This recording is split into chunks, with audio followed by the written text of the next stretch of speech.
Our next poet up is Don E. Scott. Where is he? There he is. Now, of course, I have a bio here for Don, but it's just not appropriate. What's appropriate is the story that Don told at the Folk Club a few weeks ago about how he ended up in this class. Don E. Scott has been a songwriter for, I think he said, 53 years. And yet he tried to tell me that he was writing his first poem when he came to the Poet Within class. Now, that didn't make any sense to me. It's like, what he's doing is writing his first song without music. Don E. Scott has been a poet for 53 years, so come on, Don, get up here.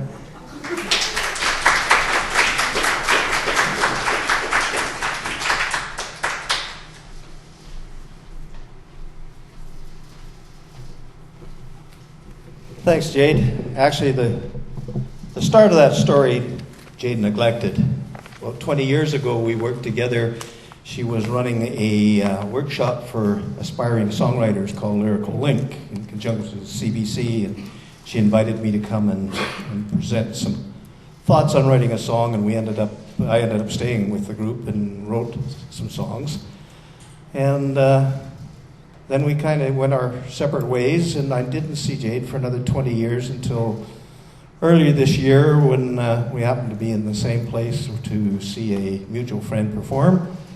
And I mentioned that I was having a little bit of a problem with my writing because I felt I was stuck. And she said, well, maybe you should take a poetry class. I just happen to be teaching one.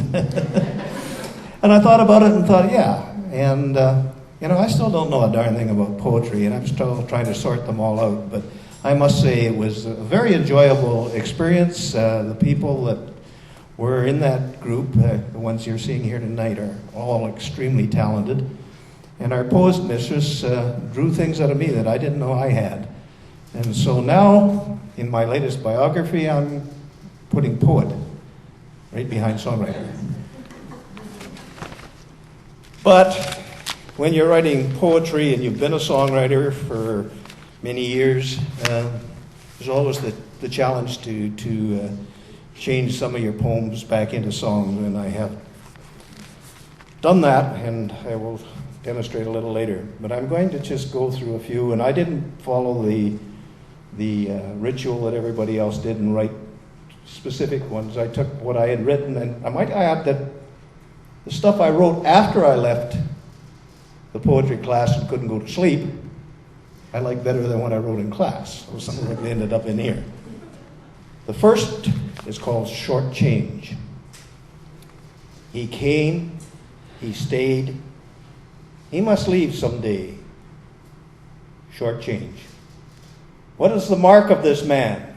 He did the best that he can. We took his best and we ran. Short change. A baby cries, a baby dies, mother grieve as soul heavenward flies. Short change. Blessed never to live in sin, once began, can never begin again. Short change. People grasp, fueled by greed, strive for more than they need. Short change. Media makes them a star. No one looks to see what they are. Short change. Someone sings, the story tells, over and over what we knew too well. Short change. We cannot keep, we never learn. Condemned to weep, we won't return. Short change.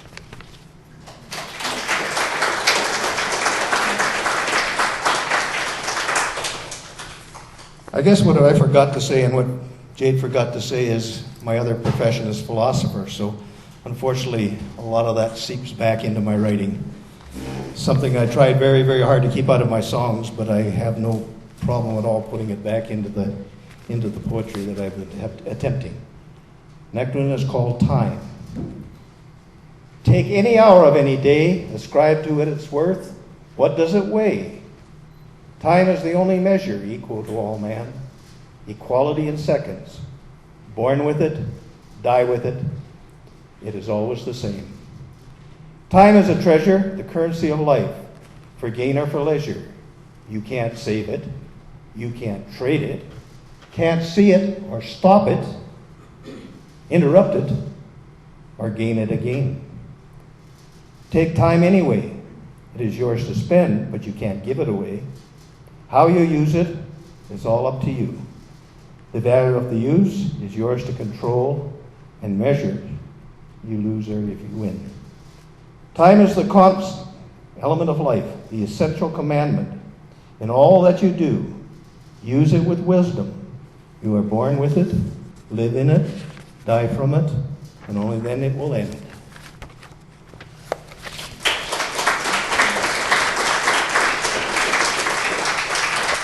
And Jade had us writing an ode, a Horatian ode. And a little bit of devilry, I decided I was going to write my own form of poetry. And if you've got a book in front, you might just see what it looks like. And do it my own way, but I am going to call it an ode. Ode to a missing muse. Oh, fair muse, was it I that failed you? Was it me? Or did you forsake me in my vanity?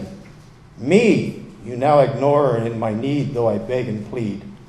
My words that once were a roar are silenced now and are no more. My dreams are now a murmur, and silence echoes my cries. Gentle thunder foretold your leaving. Now I hear only the steady rumble that hears my grieving. O fair muse, I search for you. What did I do that you disabuse? Slipping through just beyond my senses, elusive, punishing me for my excesses, evading my defenses, stranding me speechless, wordless, striving to find form and meter, and finding neither. I broke the trust, tried to buy the future with the coin of the past. Now I flail to pay the debt with words that can't last. Struggle as I might, the words are not right, and I search for you in vain again tonight. Then, in a flash of bright light, I see your sign and profound insight. Be humble, speak from the heart, force not the moment. The truth will soon start. It must be you, O muse, luring me back in contrition, abandoning false ambition.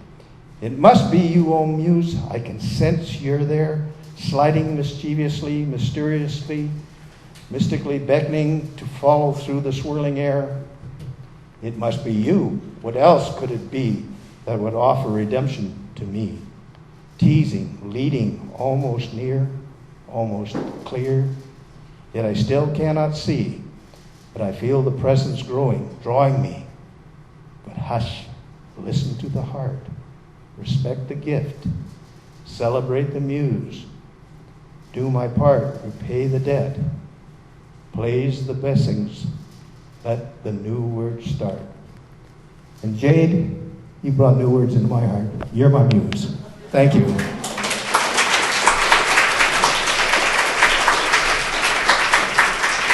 Not bad for a new poet.